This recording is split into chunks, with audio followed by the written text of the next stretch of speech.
That we're going to move on to our next speaker, Gerard Johansson, who is going to be talking to us about the application of a military concept called the 9-line to incident response. I'm really super excited to hear your presentation. I remember reading the abstract when we were doing the reviews of the paper. It's like, wow, I'd never thought of this. This sounds like really interesting. And as somebody who spent my fair share, if I could put it this way, in tactical environments, it was certainly something that sort of tugged a little bit at a heartstring of mine. So I'm certainly looking forward to it. I know everybody else is. And with no further ado, I'm going to let you jump in, and I'll chat to you in a few moments. Thank you so much, everybody. Good morning, everybody, or afternoon, as it were. You're gonna have to forgive me. It's a little early for me. I think it's about 4:30 a.m. right now. So, a lot of caffeine. But what I will really be looking at, I want to kind of clear up one thing. You're going to see Optiv slides here. I very recently changed roles, and so just to avoid some confusion. I'm now with Optiv. I'll get it a little bit into my background, but Jason pointed out something. My background was in military law enforcement. That's how I got my start in this, working in cybercrime, and moved over to the private sector about a decade ago. And really what I'm going to discuss for the next 25, 30 minutes is a concept that I started to apply based on lessons learned doing a lot of more of the incident management and not the digital forensics end of DFIR. So this is not necessarily going to be very technical. I'm not, it's hard to follow up the last presentation talking about, the evidentiary value of toothbrushes. I think that's awesome. But really here is looking at how do we escalate? How do we work in an environment and capture the necessary data that we need to properly investigate an incident. So let's just kind of dive right in with a little humor. If some of us may be old enough to remember the comic strip Calvin and Hobbes, and in this case, the young man here is getting prepared for any eventuality, and his motto is be prepared. But if we kind of look at this, he's prepared, but he's maybe not have the necessary tools for the eventualities. So this is what we're talking about here: is being prepared, and being prepared in an appropriate way. Is how do we have our toolkit specifically tailored for the challenges of responding to an incident that's occurring, all of the confusion, if you want to say the fog of war. We'll be talking a little bit about getting prepared and making sure we're capturing some of that information. Let's kind of just, though, really look at kind of the incident response challenges that we have now. I think really, I don't think anybody on this needs any convincing of how serious and how incidents have just increased in the amount, who they're targeting, with the commoditization of ransomware, what we have in terms of tools and techniques that the adversaries have. There's a lot of challenges that brings with us. So we have various teams from security operations, incident response, potentially security management, third-party providers, who are all going to have a piece of the incident response process and the incident management process. This is really important too when you think about some of us here may work in an enterprise environment that engage third-party service providers that do nothing but digital forensics and incident response support. Some of us may be on the opposite side as consultants that do a lot of this type of work. And this brings up a lot of different individuals and a lot of cross-communication that needs to take place. We also have really an evidentiary issue. We have logs that roll over very quickly, and evidence is at risk of destruction very quickly now. And the notion of really kind of getting a situation under grasp, and then in a couple of hours start evidence collection, not something that I think we can afford to do. I'm going to point to the SANS forensics, I believe it's 498, Eric Zimmerman's class, which is looking to capture that evidence in that 90-minute window and really make sure that we have what we need to get to root cause and really properly scope and essentially eradicate the incident. And here's the big thing, and I don't think we talk about enough of this in incident response. It's a stressful environment, right? I think we like to think of ourselves as professionals, and we are professionals, but we're also human beings. And if you don't think this is stressful, or some of your leadership may not think it's stressful, ask them, hey, listen, what if I just, shut down or completely deleted a production database? What would the impact be? And not just to the organization, but your stress level. What happens in that regard, and multiply that across the enterprise for something like a ransomware incident that locks up the entire enterprise. That stress actually impacts us very negatively. It causes certain reactions that if we don't train properly, if we don't control for, things can get lost, mistakes can get made. So generally what ends up happening, right, is somebody finds something in the environment. Let's say, for example, you're doing a routine firewall traffic review, or you just decide to grab a PCAP for the last hour's worth of traffic, and you're digging through, and you're digging through, and you're digging through, and you find our favorite post-exploitation 2 Cobalt Strike, right? All of a sudden, oh, wait a minute, there's a beacon here. And the questions immediately start.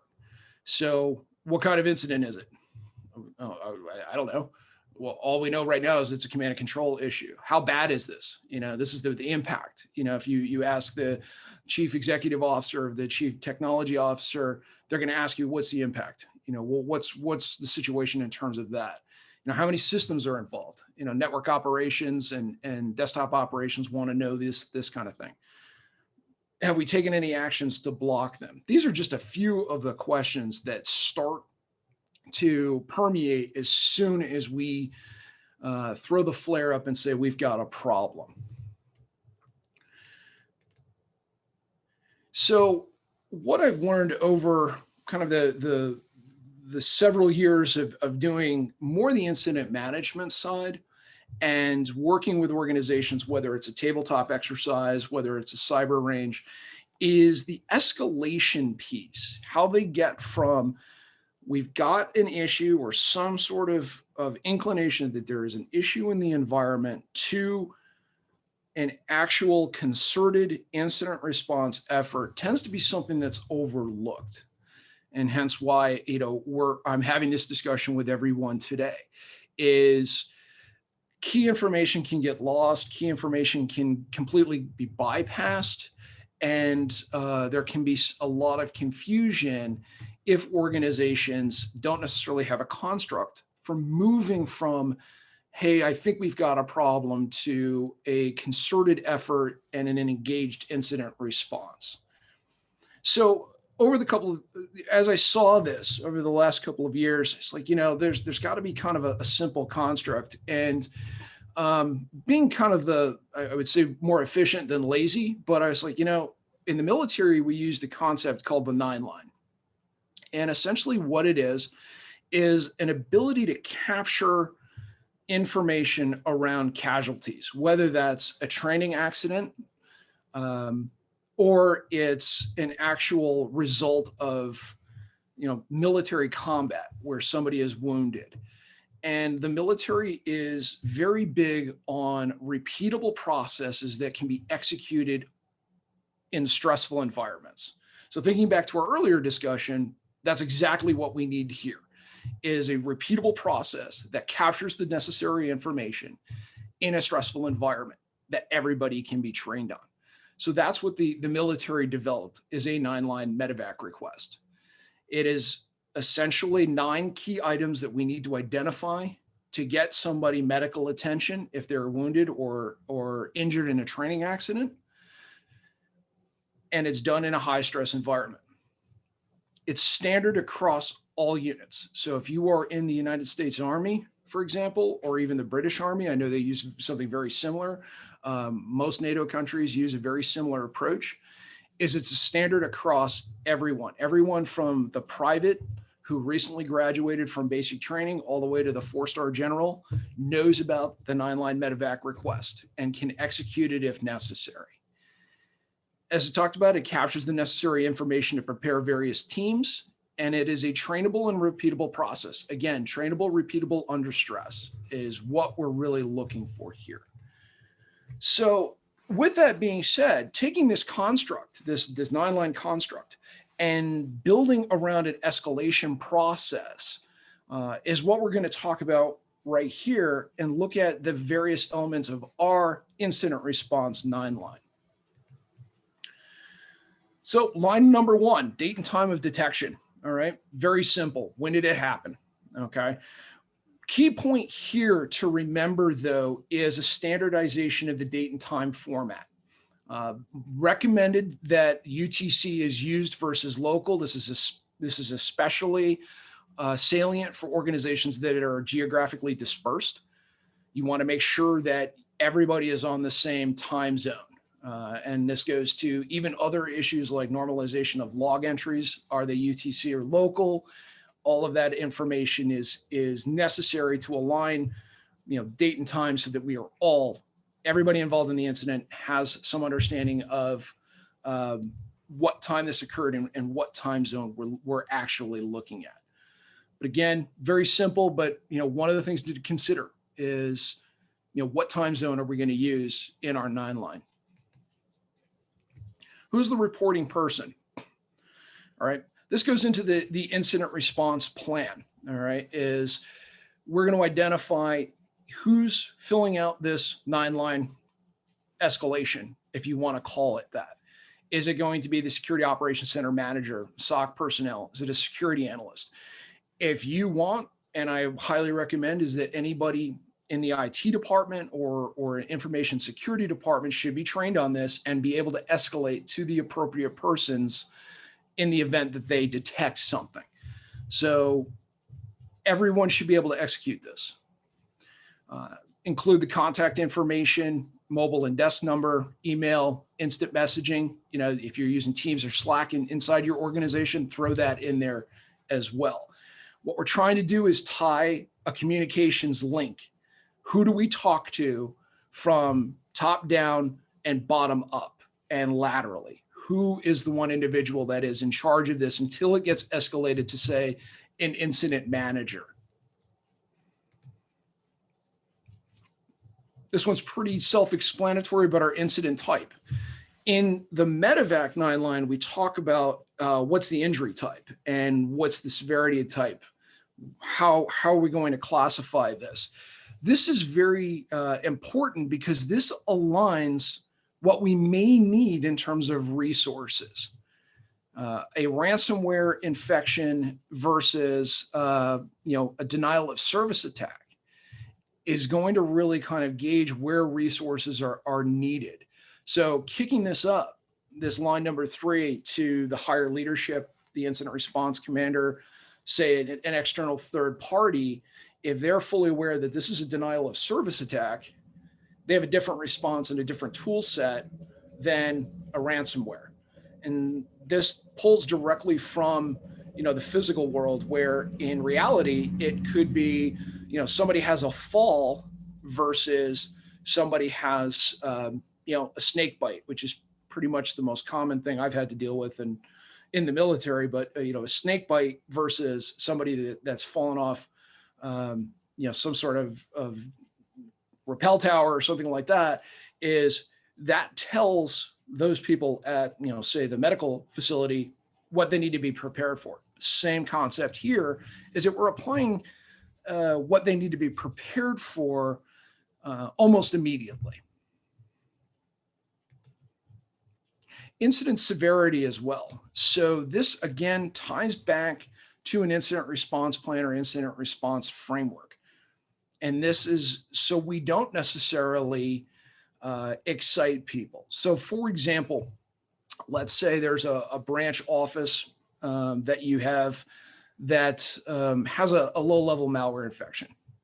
You know, you've got a couple of systems that look like they've got some remnants or potential partial execution of malware, and that may be a low severity. And this gets escalated up into the various business units, and they have several hours to kind of get together and really formulate a plan. It's not necessarily that critical. But if it's enterprise-wide, or it looks like there is a ransomware attack about to occur or there is occurring, it needs to be escalated. And what this does is it sets expectations and pulls in resources based on the severity. And again, tying it back to the physical world, somebody that is having difficulty breathing or something of that nature is handled a lot different than somebody who has a broken bone. You know, broken bone may be very painful. A malware infection on one of your branch offices may be a painful experience, and it's going to take, you know, some additional resources and some overtime, but it's a lot different than a ransomware issue. And what this does is it aligns our response, the larger organization's response, to the actual situation. So we're not essentially, you know, calling fire every time, you know, even something minor happens. So this just gets tossed in there, incident severity. This gets into the next stage is line number 5, which is the number of systems impacted. This is one of those things that may not be 100% that you have a firm number.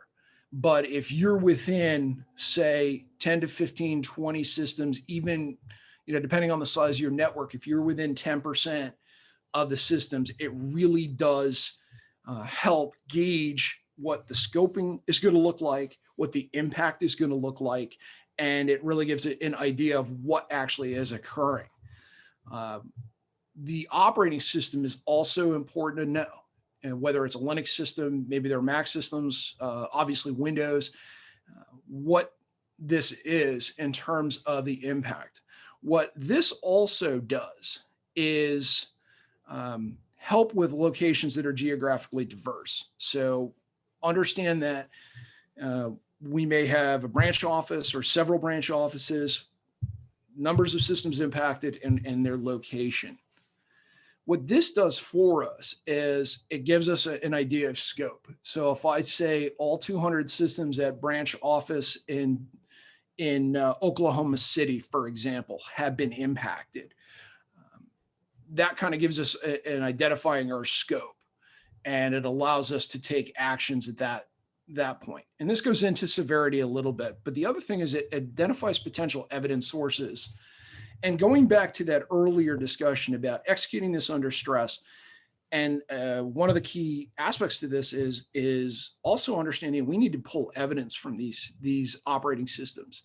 Is again, we're kicking this up to another team potentially, and it gets them ready to say, hey, we're going to need somebody that needs someone and tools to collect, you know, running memory, log files from a Linux system. We may have to do a full disk image. We may have to just pull firewall logs. It gets the mindset into what we need to collect from an evidentiary standpoint and get those people ready to really kind of compress the time from incident escalation to when we're actually starting to conduct that phase of our incident response. Also helps with containment and understanding the impact of the incident, going back to those questions that we're going to have. Patient 0 identified. This is not as critical to the 9 line, but it does help if you do have a patient 0.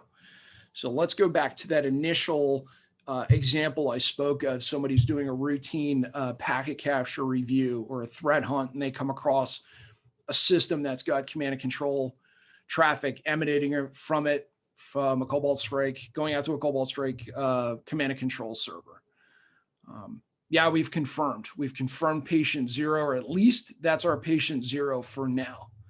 This again helps with identifying what the impact very well may be, what the scope very well may be, evidence sources, all of those issues. What I would say to this, kind of as an important caveat to this in particular, is we are reporting, we are not actually trying to identify. So what I mean by that is all we're doing is saying, yeah, we've identified patient 0, or we didn't identify patient 0. We're not trying to find patient 0 at this point. This is more just a nice to have. If we have it, that gets reported up and across to the various units. This allows us to scope, it allows us to really focus in on areas, but it's not something that we are going to spend any additional time trying to determine this. The expectation is if we have it, we do. If we don't, we're continuing through this process to gather this information. Tactics identified. So this is line number 7. If we identified any tactics that the adversary is utilizing or has utilized, I like to tie this to the MITRE ATT&CK framework. It's a pretty hot tool right now. It's awesome for delineating these. It's really useful in this case because we can very simply toss in tactic and technique number into our escalation process. These are confirmed. These are tactics that we can either confirm or have what I would say is reasonable belief that they're being executed. You can say fairly confidently that there is lateral movement with a ransomware attack, but if we've seen remote desktop or we've seen SMB connections with a tool like PSExec, those get tossed in there very quickly. Again, we're going to be able to make some very quick decisions with line 7 in terms of how we're going to contain this situation. So focus on brevity and focus TTPs that can be acted on. For example, saying that, oh, we've seen that the malware writes to specific registry keys. That's really good from a forensic analysis perspective, but it's not something we can act on immediately. But saying, hey, it's using an HTTP command and control infrastructure, that's something that we can go to firewall logs, or we can go to another evidence source, and we'll get into kind of what the actions look like, and it sets us up for that phase. So into that, we have our indicators of compromise. Have we identified any IP addresses, domains? Have we seen anything specific, a file hash that we can immediately search on? All of those are very handy to include in the initial escalation. And then finally, what actions have been taken? Okay, so we have this construct that we built that we're finalizing this, saying, hey, we've done containment by a net new firewall rule, or we've done some evidence collection, but we haven't done any containment thus far. Has there been any evidence acquisition? All of these are then thrown up into this communications chain. And again, we're tying this back to our incident response plans and playbooks. If you have standardized playbooks across the enterprise, your actions taken may very well be, we executed playbook 16, or we executed the ransomware containment playbook. That is awesome information, and it just tells the leadership, okay, we're on it, and it's not going to decrease the stress sufficiently where everybody's nice and calm, but it is going to put some action and actually make some moves immediately. So here's some samples of this.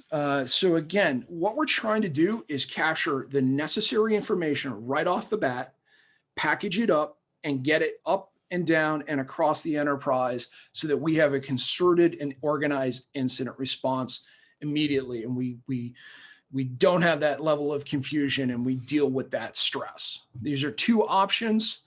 There's an analog option that I've used and still use, and it's basically a Word document that I laminated and use an alcohol marker on. And this is something that you can keep at the Security Operations Center. You can keep it in your jump kit. If you're a consultant, I recommend it when you start doing your scoping calls, because it actually, you get a lot of information and it prompts questions, and then you can actually go from there. There's a digital format. This is essentially the same thing. I just took it and I used it in an email. Made an email format with the 9-line in there. People fill that out, and then it gets distributed to the distribution list, and immediately people are already seeing that information. Other ways to do it is very simple PowerPoint, or even just a phone call, or a Zoom or Teams meeting where you just outline each of the 9 elements and start your process for escalation there. I'm going to close by saying this is a way. And I hope somebody asked the magic question of why the 9-line is the number 9, why we have 9 elements. But this is a way. What I would say is if this really strikes a chord with you and you're like, hey, yeah, we have a real issue with escalating incidents and capturing information, take a look at this. It's a way, meaning you can modify this. If you're not so much concerned about IOCs, it can be replaced with something else. If you really like this and you want to include some more information, feel free. It's more of a construct that I found that helps me capture the information necessary to escalate an incident and really make sure that the key decision makers have the necessary information to move forward and make an organized and efficient response. So with that, thank you everybody for attending. I really appreciate it. And I'll be in the hallway if you have any questions. So Gerard, so nobody's quite yet asked why 9. So I'm going to humor you and ask why 9. Thank you, Jason. Jason and I have never worked together before. 9-line is really because that's a question people have had. Why not 11? Why not 15? You need to make it simple enough to execute where you capture the necessary information, but you don't want to go beyond that and start really, because what you're doing is essentially using up cycles of time to capture additional information. What I have found is the 9 works very well for capturing key details and then being able to escalate that. And then additional questions, then you get into your regular cadences where you're updating and adding additional context and information. 9 tends to stick, that kind of single digit tends to stick into people's brains, and it's easier to train. Imagine trying to remember 15 different lines versus 9. So 9 is a good number. It doesn't mean you can't shorten this to 7. You can't, you could call it a 5-line and just capture 5 elements, but try to keep it, if you're going to modify it, make it less, not more, because then you're starting to burn cycles, capturing more and more information that may not be necessary immediately. I think, it's obviously there's a few comments coming through on the Q&A, Gerard. So just basically the sort of the military applications of it and things along those lines. Chris had a bit of a joke saying, like, why 9 in German? So obviously 9 in German means a lot differently to yes, it does. So we'd like to say 9 to incidents, not necessarily. Yeah, well, absolutely, yeah. So just from my side, when I spent my time in law enforcement, I was SWAT qualified, and one of the things that I ended up sort of qualifying in was as a combat medic. And that what you spoke about really kind of resonated to me, even though we didn't use the 9-line, because obviously we were law enforcement, not necessarily military, but we had similar concepts. Those immediate action drills that were drilled into you, that whenever a response happened, something happened, everybody knew those immediate action drills came into place straight away. You didn't have to constantly try and explain to people why things were done. Things were done sort of almost, I don't want to say automatically, but things were done with purpose, with clarity, with conviction. There was no ambiguity in terms of how we approached it. And I'd like to, just what you feel, your thoughts on that being able to sort of almost like drill this kind of 9-line concept, how would we train this? How would we go to organizations and say, look, you need to do this, this is the thing. How are we going to sort of reinforce that with training? So this is great, because what I've done in the past is, there's a lot of offerings in terms of like cyber ranges, for example, that replicate an incident.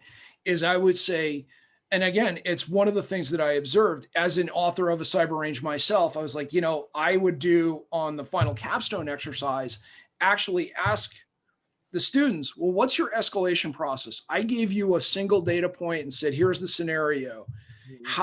And I would only hand it to one individual.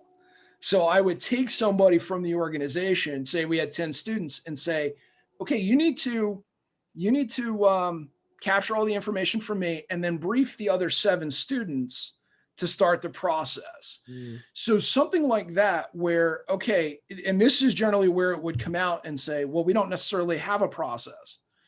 Like, okay, well, here's a construct you can use. And I would actually hand them either a copy of mine or just, here's the key data points to brief back. That's a really good way to get it in there. The other is just simply, here's a situation, write up a quick scenario, hand it to one of your security operations center analysts and say, give me a 9-line on this. I gave you the date and time. I gave you what the circumstances are. Go ahead and just brief back to me in 90 seconds what you've seen here. It's actually fairly simple, straightforward, but it definitely needs to be trained to get that almost motor muscle memory of being able to go through that process and get the key information out. Yeah. I mean, another thing that sort of it strikes me as well is, especially when you talk about that implementation of the 9-line, is this whole concept of situational awareness, that the person who's eventually making that initial call, that basically sets off that entire 9-line process, has that situational awareness to actually correctly convey the information to the people who need it. So, and again, that being able to drill clear, consistent discussion points, clearly consistent terminology and things along those lines. I mean, one of the discussions that was going on in your hallway while you were talking was you spoke about the use of UTC and correct timestamp information, and we see that in incidents all over the place where you have a variety of times, and people are confusing local time and UTC time, and just coming up with that level of standardization, I think, is so important. There is a question that came through on the Slack channel from James John, who basically says, does anybody have a link or reference to more information on the 9-line concept? Because they're quite keen to do some additional reading. So I don't know if you know of one off the top of your head, Gerard, if I'm ambushing you by stealth here. I stole it. Honestly, I stole it out of the U.S. Army Ranger Handbook. This is kind of something I kind of developed in-house. I'm happy to share the actual Word document that I used, that I converted into a markable, laminated sheet for every. And as I said, I don't own this. So if you want to change it, make it better, make it your own, I'd be happy to. I'll share it in my room in Slack. But really, I've not seen it replicated. So I'm not going to take full credit because I stole it from the military, and all I did was change the headers for the 9 categories. But other than, you might see something similar in the U.S. in the Incident Command 100-700 classes that talk a lot about that. Yeah.